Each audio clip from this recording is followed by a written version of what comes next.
واللہ ما طلعت شمس ولا غربت. چنانچہ اللہ رب العزت نے اس امت کو رمضان مبارک کا مہینہ عطا کیا.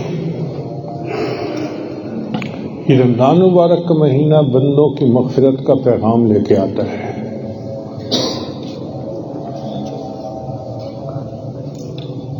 کس طرح اللہ تعالیٰ بندے کی مدد فرماتے ہیں آپ ذرا غور کیجئے کہ جبریل السلام آ کر جو بڑے بڑے شیطان ہوتے ہیں ان کو باندھ دیتے ہیں، قید کر دیتے ہیں. وہ امت کے روزے داروں کے روزوں کو خراب نہیں کر سکتے. اب جب بڑے بڑے پہلوان بند گئے تو باقی تو چھوٹے چھوٹے شتونگڑے ہی رہ گئے نا. اس لیے رمضان میں گناہوں سے بچنا نسبتاً آسان ہوتا ہے. تو یہ مغفرت کا پہلا بہانہ تھا کہ دو کا مقابلہ تھا. اللہ نے ایک کے ہاتھ باندھ دیے اور دوسرے کو کہا کہ بھئی اب اس کی پٹائی کرو جتنی کر سکتے ہو. اس کو کہتے ہیں کرنی تھی مغفرت تو بہانے بنا دیے، جنت میں مومنوں کے ٹھکانے بنا دیے. اللہ نے اپنے بندوں کے لیے جنت کے ٹھکانے بنا دیے. اس لیے حدیث پاک میں آتا ہے کہ رمضان شریف جب آتا ہے تو جنت کو خوشبوؤں کی دھونی دی جاتی ہے، اسے تیار کیا جاتا ہے. بھئی جنت کی خوشبو کی دھونی کیوں دی جاتی ہے؟ اس لیے کہ اللہ اپنے بندوں کو وہاں بھیجنا چاہتے ہیں.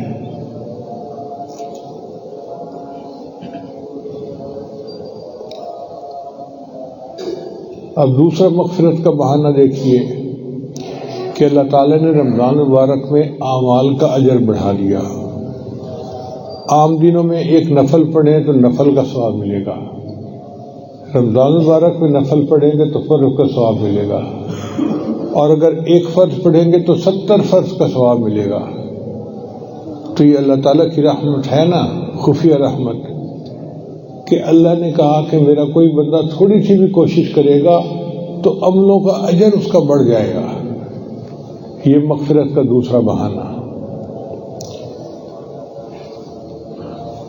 اس کو کہتے ہیں کرنی تھی مغفرت تو بہانے بنا دیے، جنت میں مومنوں کے ٹھکانے بنا دیے. مغفرت کا تیسرا بہانہ کہ اللہ رب العزت نے مخلوق کو روزے دار کے لیے دعا میں لگا دیا. حدیث مبارکہ میں آتا ہے کہ حیتان فی البحر، مچھلیاں سمندر میں، پرندے ہواؤں میں، اور چونٹیاں اپنے بلوں میں روزہ داروں کے لیے دعا کرتی ہیں. اللہ کی مشیت یہ چاہتی تھی کہ اگر کوئی میرا بندہ استغفار کرنے میں کمی بھی کر لے گا تو میں اپنی مخلوق کے استغفار کو بہانہ بنا کر ان کے گناہوں کو معاف کر دوں گا. اس میں ہمارا تو کوئی کمال نہیں، یہ اللہ کی احسان ہے. کرنی تھی مغفرت تو بہانے بنا دیے، جنت میں مومنوں کے ٹھکانے بنا دیے. پھر مغفرت کا ایک اور بہانہ کہ وعدہ فرما دیا کہ روزہ دار روزے کے وقت، روزہ افطار کے وقت جو دعا کرے گا قبول کی جائے گی.